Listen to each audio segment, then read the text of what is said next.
Hey guys, it's Bovada on No Limit Hold'em. We're going to be playing some Bovada Zone Anonymous Fast Fold Poker. I don't have anything really outlined that I want to talk about, other than I do have, I guess, a couple things I wanted to talk about. One of those things is being careful, just really using a lot of caution, and the understanding and really realization that folding in marginal spots is probably one of the biggest differences between a good player that's winning at these stakes and a break-even or slightly losing player. So I want to emphasize. I want to emphasize the idea of folding in marginal spots. So you're going to see me make folds that you may think would have been hard to make. But a lot of it comes from, well, a couple of ideas. Number one, we will find really good spots, and this is especially true in fast fold poker, where the less time we spend in hands where we have about zero EV, the more time we have to find spots that will have a good plus EV edge in. And this is especially true in fast fold poker, but it also comes up in like poker tournaments, and it comes up when you're working with a limited bankroll.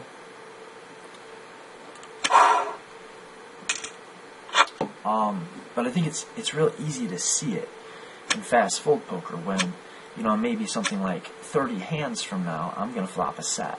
And the sooner I get to those situations, well, then kind of by the same token, the more often I get into those situations. This is a spot where I think I can raise and get called by worse, and I also would prefer to isolate and go heads up against this guy. I mean, they both look kind of fishy. But I think I'm going to be making better decisions post-flop than a guy that has a $7 stack, and my hand plays pretty well heads up, and it plays pretty good with a small stack to pot ratio. We've got a SPR2, and I think we can actually just rip it in here. Yeah, because most of the action we're going to get is going to be from draws like that one, and we want to get that money in before either his a bad card comes for him on the turn and kills my action, or a good card comes on the turn and beats me. That's one of those marginal spots right there, King 8 offsuit against the late position open. I think what you'll find, especially in fast fold games, is that in positions, probably every position that's not exactly the button or the small blind, they play pretty honest. They're going to be under bluffing, so they're not going to be balanced because their range is going to be value heavy. And that applies for playing post flop also. And I would say post flop with the exception of on the flop exactly. I think players do see that too frequently. But beyond that, you'll find that most of the time, if you can't beat the range your opponent's representing, then you probably aren't going to win. Or if you don't have the correct equity to call against whatever hand your opponent reps, then you probably just need to give it up. Players play pretty honest in small stakes, and this is especially true. I play live 2-5, no limit hold'em also, and well, I probably 50-50, 1-2, and 2-5. And you see the same thing, probably even more so, live, where your opponents usually just have the hand that they represent. I mean, and there's a couple exceptions. That the exceptions in this scenario are going to be the player on the button, and the player in the small blind if it folds to the button. Maybe the player in the big blind also, depending on how the action goes. And so if we think our opponents are under bluffing, that means we need to overfold. So we can fold more often than is game theoretically sound. And I guess that kind of equates to when in doubt, hit the fold button, Here we are, 3-way to the flop. I have pretty nice range advantage here. I really crushed this board, but I'm nowhere near the top of my range. I'm kind of in the middle of my range, so I think I should check and be willing to call if this guy bets, but maybe not overcall against a bet and a call. Although even that's tempting. It's tempting. Yeah, we have the redraw, but I don't know. I mean, we also could look at it like we have the redraw, but we could also look at it like even the hands that we're ahead of have so much equity against us that we just probably shouldn't overcall. And sticking to the video, the first real big statement I made about playing cautiously and folding marginal spots, there's an example. Second pair, pretty good kicker with backdoor flush draw. Not even c-betting his pre-flop raiser might seem a little weak, but I think it's just really marginal, and I think we can pass on marginal spots pretty often. I would really love to just get this hand to showdown. You could say, like, if I check called here, that'd be way worse than betting and getting called, but it really isn't. The same amount of money goes into the pot, or approximately. I don't think I have enough equity to call. I don't think I'll get enough river cards that will allow me to check and call again. So, although we will be folding the best hand there some of the time, I think we are either folding what is the second best hand with not very many outs, or we have the best hand but we have to fade a ton of outs. And one of the outs, if you want to think of it this way, that we have to fade is simply our opponent betting again on the river when we can pretty well never call.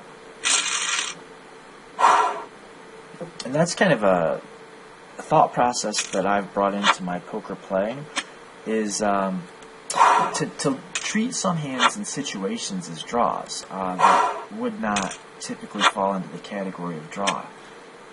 Sometimes you'll have a hand like I had just then, and you say, well, I had pocket sixes, I under-repped my hand and represented like air by checking the flop and as pre-flop raiser.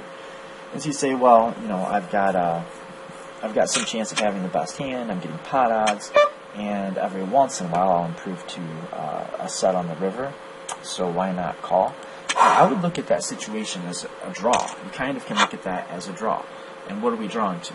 We're drawing to a 6, or we're drawing to a brick river that our opponent does not bet. So we're drawing on him not having us beat now, not bluffing a second time, or not improving to a hand that's better than ours. I mean, that's like drawing pretty thin. Just playing a little tiny bit of Pot Limit Omaha started me thinking in those terms. Like, even when you're not drawing, there's a big sense in which you are drawing. When you flop something like top 2 pair heads up or something, on a fairly wet board, it's like you're drawing to all the clean cards in the deck. You're drawing to, so like if you have ace 4, or ace 8, and the flop comes ace 8, 2, but there's, well, let's even say it comes ace 8, 6 with 2 diamonds. Well, you're drawing to a non-diamond, non-straight completing card, and your opponent not putting massive amounts of pressure on turns and rivers. And that's a pretty strong draw, but it's a draw in a sense. So you can look at it that way. So here we have a big hand and a wet board, and both of those things I think lend themselves nicely to making a big bet. We're also fairly deep, so the pot size bet can make sense. There are all kinds of second best hands that we can get action from, and even on times when we run into the nuts, which I don't think will be that often, we have a pretty strong redraw. So I think we want to try to make bets that take pot geometry into consideration and see if we can get ourselves into a spot that leads to the most situations that can happen where we get all of our opponent's stack, as long as we're not really hurting ourselves too bad in doing so. Also, making a big bet on a board like that, where I can have a lot of draws, I think it kind of helps me to represent a draw, which of course can get you action in another way. Okay, so the king-queen 4 is a pretty good flop. The king-queen is probably not a big part of our opponent's range. It already had us beat, and now it makes it less likely that he's got it. So I think we want to be betting, I was going to say 2 streets at least, but Now we've got virtually the nuts, and we're just going to go ahead and hope to get called by a sticky queen. And we do get called by a sticky queen. And if we hadn't been thinking there, and I'm calling us we, but I always do. If we hadn't been thinking there about exactly what hand or hands, the type of hands we were trying to get value from, we might not have sized the bet that way. We might have sized it too big and chased him away, or not sized it big enough and left money on the table. So value targeting is a pretty big deal. Not just value targeting, but really targeting the parts of your opponent's range that you're betting against when you are betting, whether that be betting hoping for a fold or betting hoping for a call. I think that, and I know I've gone back and forth on this topic in my own mind and in my own game, and probably on forums and maybe in my videos, thinking about, like, how do we size our bets? Like, what is the best way to bet size? And if you're not playing fast fold, anonymous, and things, if you're not playing in this exact format, you might be a little bit more tempted to consider the notion of balanced when you size your bets. You need to be more balanced when you're not anonymous, right?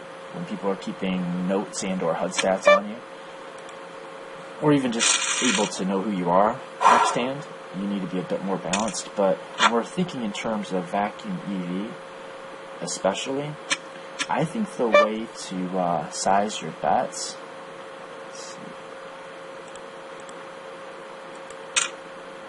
the way to size your bets is going to be, I think, the best way to size your bets is size them based on your opponent's range, not really so much based on your own range, or so much based on, well, I mean, and there's other things that come up, like board texture and things like that, but mainly I want to look at how strong my opponent's range seems to be, and what parts of it I'm targeting when I bet, and I want to use that bet size for value or as a bluff.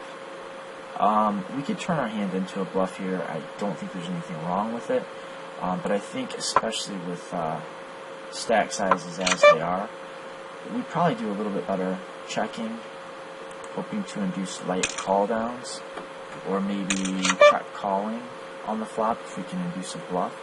I'm not sure if there's any more value here to be had. Not sure if we'll get called by a 7, not sure if we'll get called by a 9, and I'm pretty sure we won't get an ace to fold. So we check and hope he checks back, and when he bets, I think we just have to muck it. When that's close, and being out of position there, we kind of did give him license to buy the pot, right? But there's not a lot we can do about that without costing ourselves money in other forms, because we're out of position. And when you're out of position, you're going to lose more pots than you will if you're in position, or somehow positions were neutral. And that's just kind of how it goes. This is a spot where I would tend to ISO raise, except I've got the 6-4 of diamonds that doesn't flop a lot of, it doesn't flop good hands very often, so it's an implied odds hand, so I don't want to cut down on my own implied odds by charging myself more to see the flop than I need to, and it's not going to be a hand that c-bets very well, or barrel. Let's see. Yeah, it's not going to be a hand that c-bets very well. Just call. Try to see if we can get him to come along.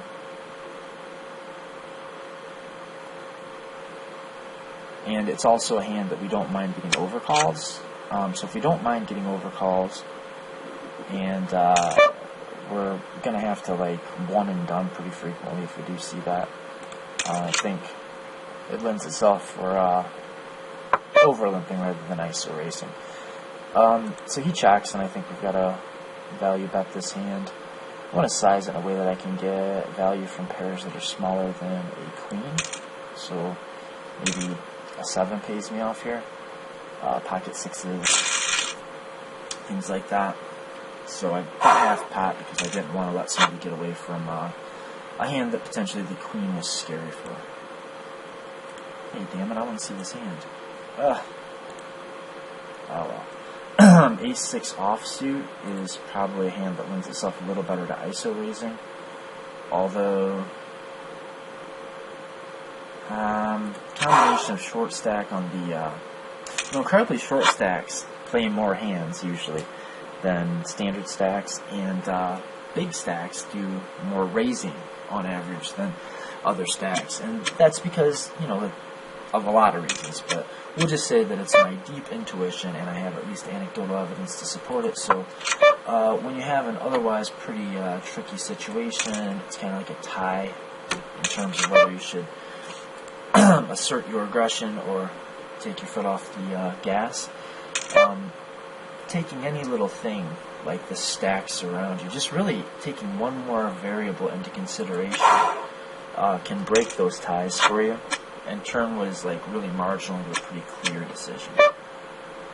These guys have the stacks that I expect to see folds from the most often, and there's nothing about their stack sizes that suggests that I'm going to get 3-bet very often. I've got a blocker to some of the hands that would 3-bet or call, and I have the buttons, so I think a raise is fine there. 8-3 offsuit, no blockers, no real flopping potential, seems a fold. 10-8 I'll open myself, but that's about it. If I was suited, I would call this guy. In position, pretty deep stacked, like not super deep, but I was not expecting to get the opportunity to bet this, but I did get said opportunity.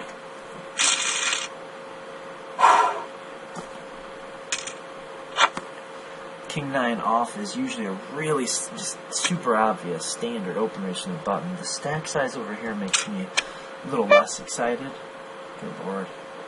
I'm in raise from an 8-15 stack. King-10 I'm never folding. King-9 suited, probably not either, but yeah, it was close. But we're just going to avoid those marginal close decisions and see if we can get one hand closer to the really good stuff that happens somewhat infrequently. But the more hands we get in, the more likely we are to pick up pocket aces against king-queen and get a nice 3-bet in pre-flop and 3 solid suites of value. I opened under the gun, faced a 3-bet from the guy that's out of position, normally folding here, but his stack size makes me think he's some kind of fishy, which makes me think that I might be able to make up for the slight range disadvantage that I have pre-flop by outplaying him post-flop. It's a pretty big bet. Yeah, I have to let that one go.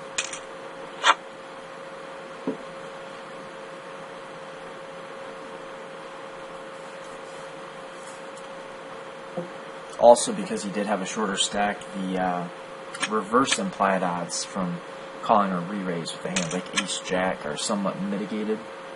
When we run into ace-king, we're not going to get stacked because he only had like, what, $10 or something.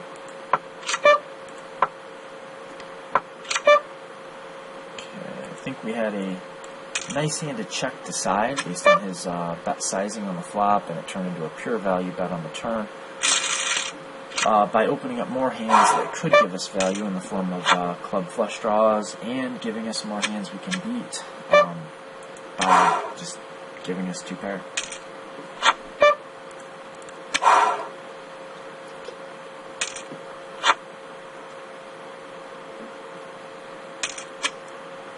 So we have a hand that flops frequent strength, which should lend us to wanting to ISO, but we're only really having to isolate against the player in the big blind. I think that's enough, though. I think it's plenty of reason to isolate, get heads up against this guy who's probably a bit of a fish. He's playing a short stack here. Some fish will just explode and rip it in here. Some will get real sticky. But most of them are going to play fairly fit or fold, I think.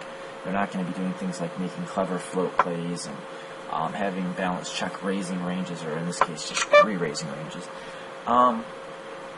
Okay, so he checks back, and I think even if we can just get him to fold his busted draws that might bet if we check and then we'd have to fold, that's enough reason to bet, even though we are going to be betting the best, we're going to be bluffing with the best hand a relatively high percent of the time when he folds. It's still better than checking and having him make a bet that we can't call, because of the parts of his range that aren't busted draws. And he may even occasionally fold like a small pocket pair or something there.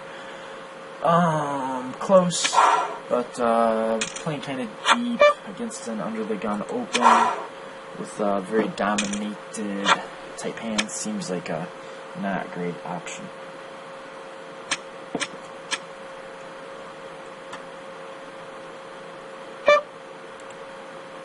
So that is just a special kind of ego, that you're playing anonymous fast fold poker, and you have the need to show the hand that you're folding to a person who not only will never see you, but doesn't see you right now, will develop no idea about you, have no thoughts about you that make any sense or connect in any way to the actual you that your ego is trying to elevate. That's interesting. We've got, we're out of position, so I think 3-betting and taking this hand either heads up or squeezing both the opponents out seems like the best option. When the button flat calls just a min plus raise, I think he's very rarely going to call a squeeze. So we've really just got to worry about the guy under the gun who may not have liked the idea of getting called in the first place. Then when I raise, he's got to worry if he calls, he's going to be monkey in the middle playing a 3-way pot against the pre-flop raiser and a player in position. So if he knew what he was doing at all, he really had to fold a high percent of his open range. And if he doesn't know what he's doing, then we don't mind playing a pot with him with king and queen.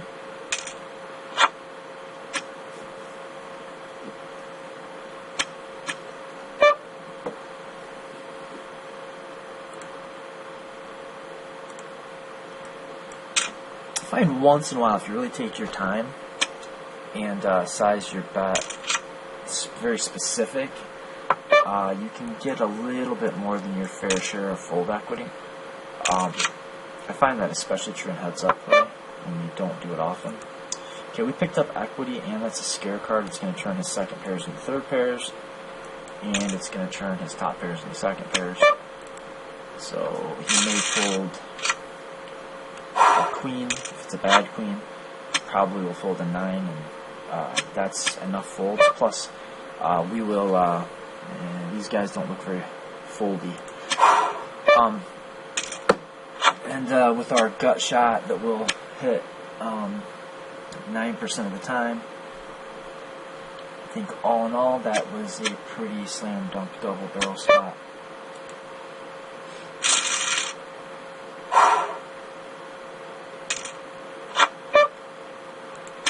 King 2 offsuit's obviously a fold from early position. I will open a 6 offsuit if it's folded to me. And if I had like a ace-6 suited, I would even consider 3-betting against a guy who's playing right around a full stack. I think we're better off just betting here than capping our range, checking back, and having to deal with turn aggression, but it's probably close. But if we check back here, we have to worry about betting the turn, whereas now we can just check back and see if we can see if something good can happen on the river. I think a lot of his range is going to be small pairs here, but I just don't know if we're going to get enough folds. And most of the hands that are going to fold, we're going to beat at showdown anyway, and we're in position so we don't have to call it that. So because we'll beat hands like exactly the hand he has just by checking back, it gives us just that much less incentive to bluff the river ourselves. So that's a situation where if I were out of position, I might actually be more likely to bluff the river than being in position, because being out of position, there's no guarantee that you can check and then go straight to showdown and beat hands like King Jack. And it's going to be pretty tough to check and call with ace high, right?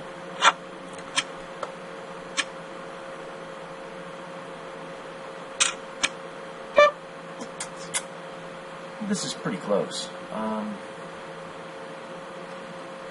Yeah, I don't know. If it was suited, I would defend. If I was the big blind, I would definitely defend.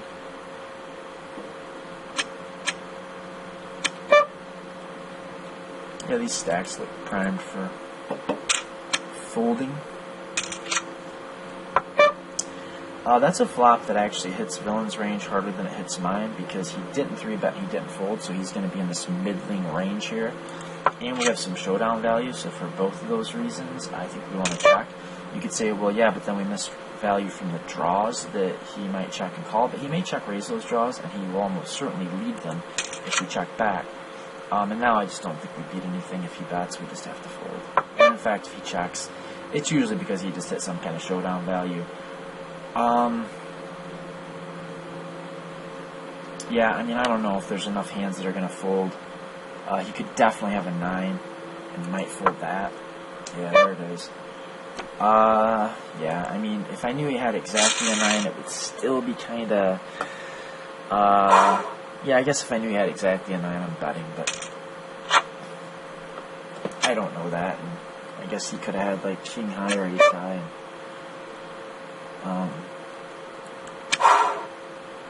Yeah, and I could have beat those at showdown.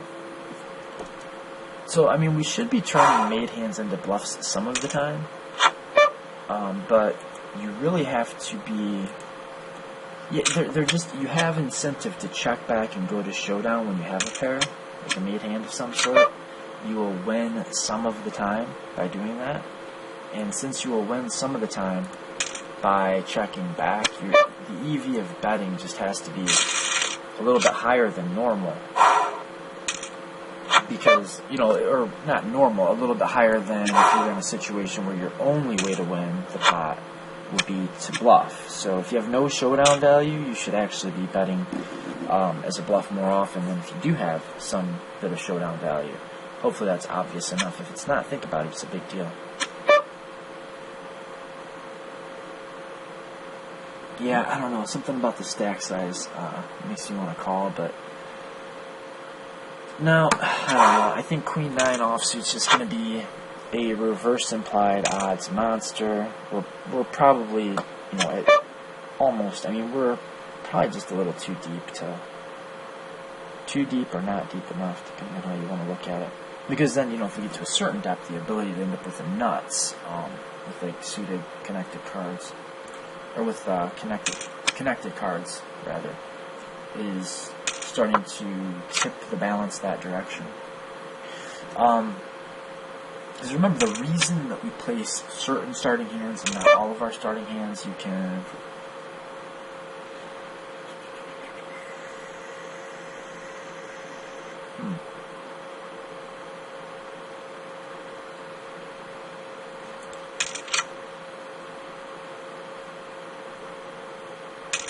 Okay, I think our reverse implied odds just caught up to us.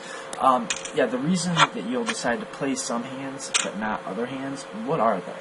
And if you have a clear understanding of what the reasons are to play some starting hands pre-flop and not others, okay, the reason we want to play this is because of its implied odds of, you know, its speculation value, its set mining value, and its showdown value and domination factor. It dominates smaller pairs that we'll call and think they can win. It has implied value when it thinks it's set.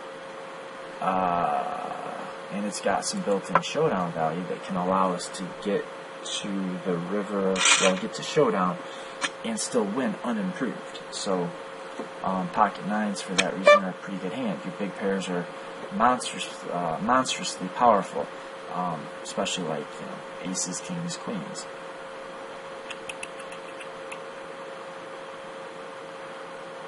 Super tough spot. Either way behind or marginally ahead most of the time there.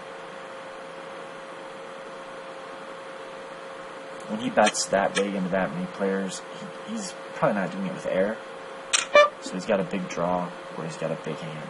And even though I would say he's probably more likely to have a big draw, I could see him doing that with something like pocket jacks, or, I mean, not see him doing it, but seeing a player with a short stack doing that with a hand like pocket jacks, maybe even trip eights.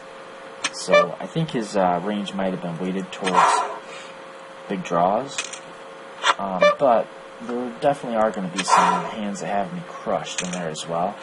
So kind of when best case scenario is that your opponent's got something like 30 to maybe 50% equity, and worst case scenario is you're drawing practically dead.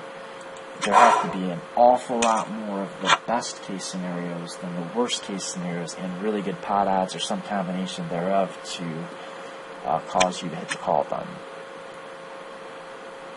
So understanding why we play certain hands and not others will probably help you to understand how to play them pre-flop.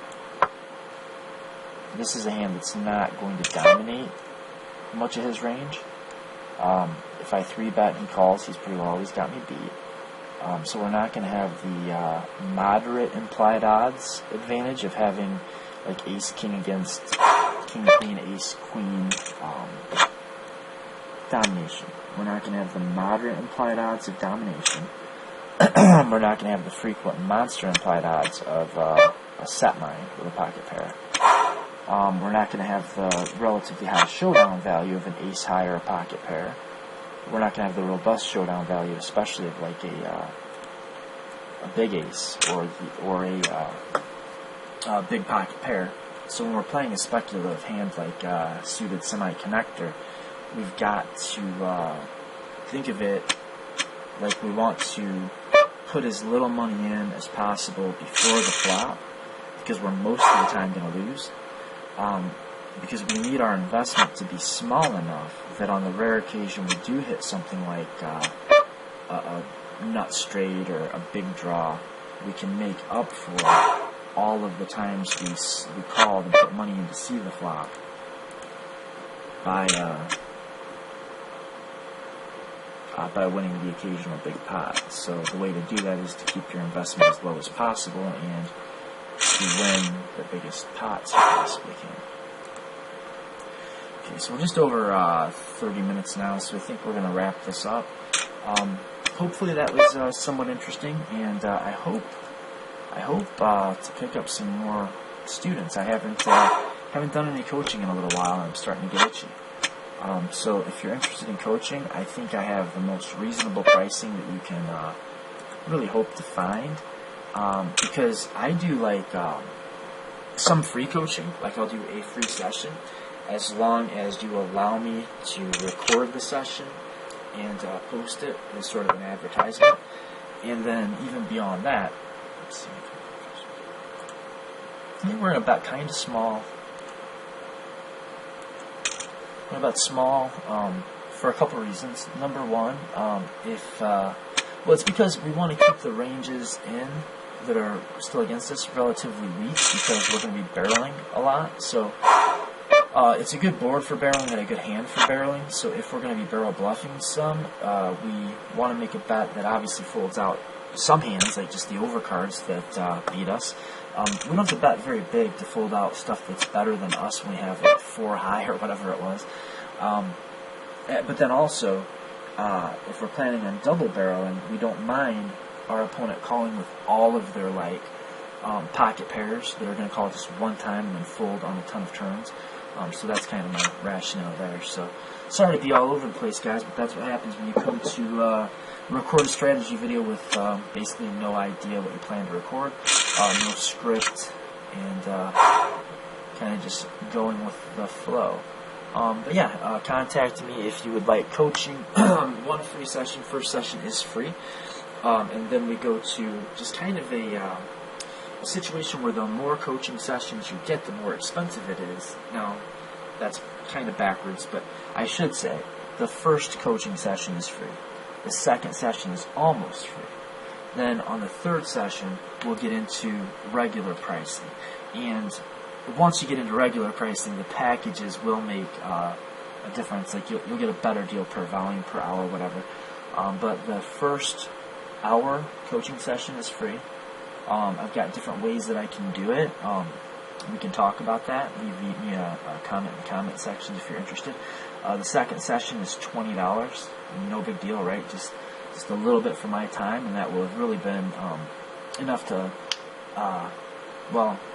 $20 if you pay for the second session at $20.